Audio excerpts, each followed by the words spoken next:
लोकसभा चुनाव 2024 का अब आखिरी चरण का प्रचार पूरा हो चुका है। शनिवार को अंतिम चरण का मतदान कराया जाएगा। इससे पहले हर तरफ चुनाव के नतीजों को लेकर कयास लगाए जा रहे हैं। भारत की हर गली और नुक्कड़ पर बैठे चुनावी चाणक्य और उनकी भविष्यवाणी हम रोज सुन रहे हैं। लेकिन कुछ लोग और संस्थान ऐसे हैं जो डाटा और रिसर्च के बलबूते पर चुनाव के परिणाम बताने का दावा करते हैं। इंग्लिश में इनको सिफोलॉजिस्ट और हिंदी में चुनाव विश्लेषक कहा जाता है। ये विश्लेषक एग्जिट पोल के जरिए बताते हैं कि चुनाव में आखिर किसका सिक्का चला और कौन चलता बना। भारत के चुनावी इतिहास में इन चुनावी चाणक्यों की भूमिका कब से शुरू हुई, उनकी भविष्यवाणियां कब और कितनी सच हुई, ये भी कि उनकी भविष्यवाणियों से लोकतंत्र के पर्व चुनाव के रंग में भंग पड़ने का खतरा क्यों महसूस हुआ और मामला सुप्रीम कोर्ट कब गया।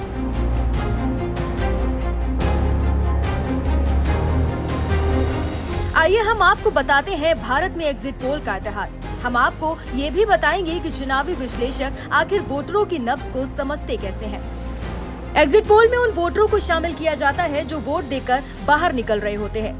मतदान के तुरंत बाद किए जाने वाले इस सर्वे को एग्जिट पोल कहा जाता है। पोल के जरिए जरूरी सवाल उन मतदाताओं से पूछे जाते हैं जो मतदान कर चुके हैं। एग्जिट पोल से ये पता चलता है कि लोगों ने किसको वोट दिया है, उन लोगों की पसंदीदा पार्टी और प्रत्याशी कौन है और क्यों है। मतगणना के आंकड़े सामने आने से पहले चुनाव के नतीजों को समझने की कोशिश इन एग्जिट पोल के जरिए की जाती है। चुनावी विश्लेषण पसंद करने वाले लोगों में ओपिनियन पोल और एग्जिट पोल की बड़ी चर्चा रहती है। ये दोनों विधाएं चुनाव का विश्लेषण करने के दो अलग रास्ते हैं। ओपिनियन पोल चुनाव के पहले किया जाता है। इसमें सभी लोगों की राय ली जाती है। इसमें शामिल लोगों के लिए ये जरूरी नहीं है कि वो इस क्षेत्र के मतदाता ही हो। वहीं एग्जिट पोल में जमा किया गया डाटा चुनाव के दिन मतदान के बाद होता है।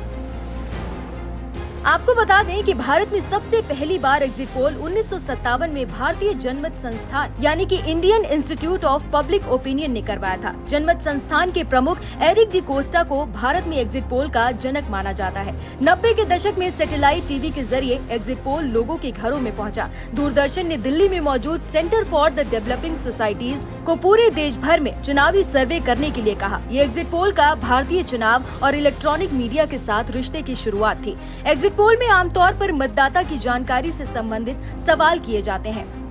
मतदाता की उम्र और उसकी शिक्षा जैसी जानकारियां उससे पूछी जाती हैं। इन सर्वे में ये भी देखा जाता है कि इसके पहले वो मतदाता किसे वोट देता था और इस चुनाव में उसने किसको वोट दिया है। इसमें ये भी पता करने की कोशिश की जाती है कि किसी मतदाता ने किसी पार्टी को वोट क्यों दिया है, वो मतदाता किस चुनावी मुद्दे से प्रभावित रहा है, ये समझने की कोशिश की जाती है। चुनाव आयोग ने 1998 में एग्जिट पोल्स के लिए कुछ गाइडलाइंस भी जारी की थी। आयोग ने अखबार और टीवी चैनल को चुनाव की प्रक्रिया शुरू होने और अंतिम चरण का मतदान खत्म होने से पहले तक एग्जिट पोल सार्वजनिक करने से रोका। इसके साथ ये भी कहा गया कि जब इन पोल को प्रसारित किया जाएगा तब सर्वे के सैंपल साइज के साथ साथ अन्य जानकारियाँ भी दी जाएंगी। इसको लेकर मीडिया और चुनाव आमने सामने आ गए। मामला कोर्ट तक पहुंचा। इस मामले में सुप्रीम कोर्ट ने चुनाव आयोग की गाइडलाइन पर रोक लगाने से इनकार कर दिया। साल 1999 एक बार फिर लोकसभा चुनाव लेकर आया था। इस बार भी अपनी 1998 की गाइडलाइन को चुनाव आयोग ने जारी किया। मीडिया संस्थानों ने नियमों को मानने से इनकार कर दिया। इसके बाद चुनाव आयोग ने सुप्रीम कोर्ट की शरण ली।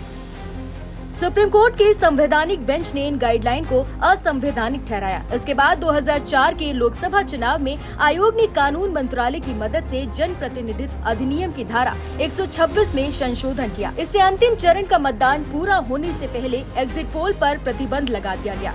इस संशोधन का मकसद ये था कि किसी भी तरह से चुनाव को प्रभावित न किया जा सके।